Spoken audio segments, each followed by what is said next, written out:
Hello sa inyong lahat. Ayan, hello mga ka-YD and hello Master Je. Hello sa iyo and happy birthday to you. Ayan, ito ang aking simpleng pagbati para sa akin syempre. Oo. Ayan.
So ayan, yung kasimpleng kantang yan is para sa iyo, Master Je. So sa mga nakakaalam, first time na gumawa ako sa isang friend ko sa YT na isang video message sa kanyang birthday. So hindi to ang first time.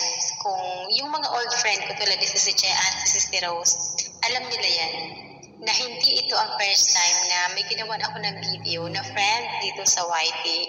So ako kasi yung tipo ng tao na pag magaan ang loob ko sa'yo, magta-try talaga ako gumawa ng effort, gumawa ng isang kahit maiksing video para sa'yo.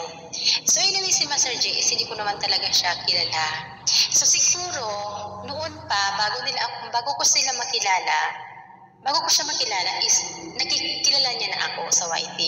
Kasi based sa aking mga nireplay na video, sa mga pinaakyatan ko, is nandun sila. Mali nandun sila si Sisikoy Angela. So anyway, tumatak lang sa akin si Master J nung in-invite ako ni Sisikoy Angela sa live stream ni Master J. Nung nandun ako sa live ni Jean Diaries. So ako yung nakaupo sa live ni Jean Diaries.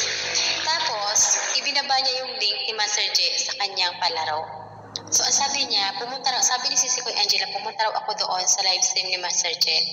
Ang sabi ko sa live ni Sisikoy J, na ayokong pumunta doon kasi hindi niya naman ako sinusupport. Ang sinusupport niya lang si J. Sinabi ko yun.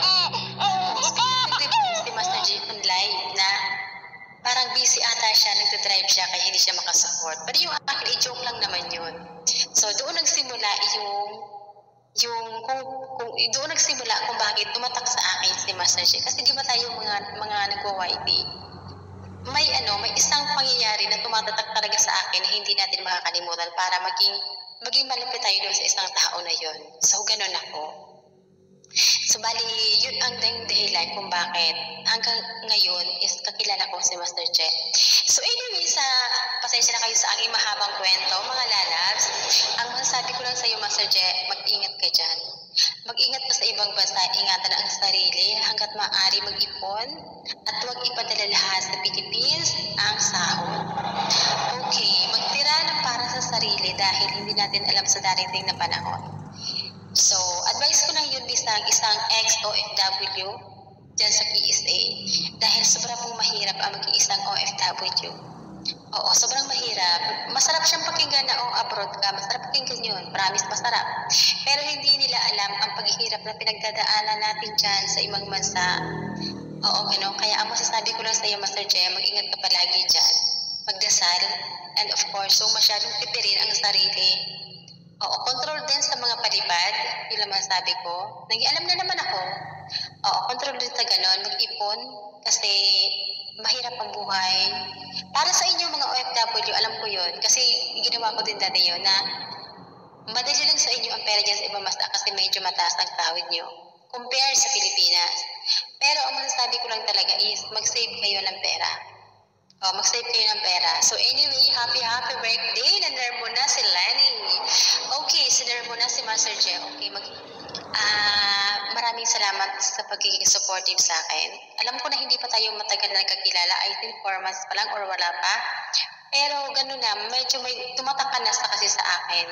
Kayo, yung Team Stopper, ay maraming salamat sa pagiging generous. Kahit alam mo naman na minsan lang ako maka-attend sa live mo dahil magkaiba nga tayo ng time, kahit ni Sisi ko Angela, mahirap. O kasi nga magkaiba ng time. So, pero andyan ka pa rin, nag-i-effort kahit nasa work, kahit nagda-drive, nag-i-effort na mag-support sa mga live namin or kahit man lang magpakita ka man lang. Kasi para kasi sa akin mga lalabs, once ako na nag-live, na nakita kita sa live ko, kahit dumaan ka lang, hindi ka mag-stay, makita lang kita, is masaya na ako doon. Masaya na ako doon. Basta Marcia dyan, mag-ingat ka dyan. Maraming sa lahat. Maraming sa lahat. Maraming salamat sa lahat. And ano lang tayo, good vibes lang tayo sa YouTube. Good vibes lang tayo. At yung mga Marcia na yan, caring natin yan. Iwasan natin sila, huwag tayong magpa-apekto sa mga nasa paligid natin, sa YT. Huwag tayong magpa-apekto. Kasi hindi naman natin sila kilala. Kahit ako, hindi mo ako kilala. Kilala mo pala ako sa pangalan. Ganon. Ayan. Maraming salamat sa lahat, Master J, and happy birthday and more birthdays to come. Magdasal at ingatan ang sarili. Maraming salamat, and mabuhay ka hanggang gusto mo. Thank you. Thank you.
Subscribe, like, share.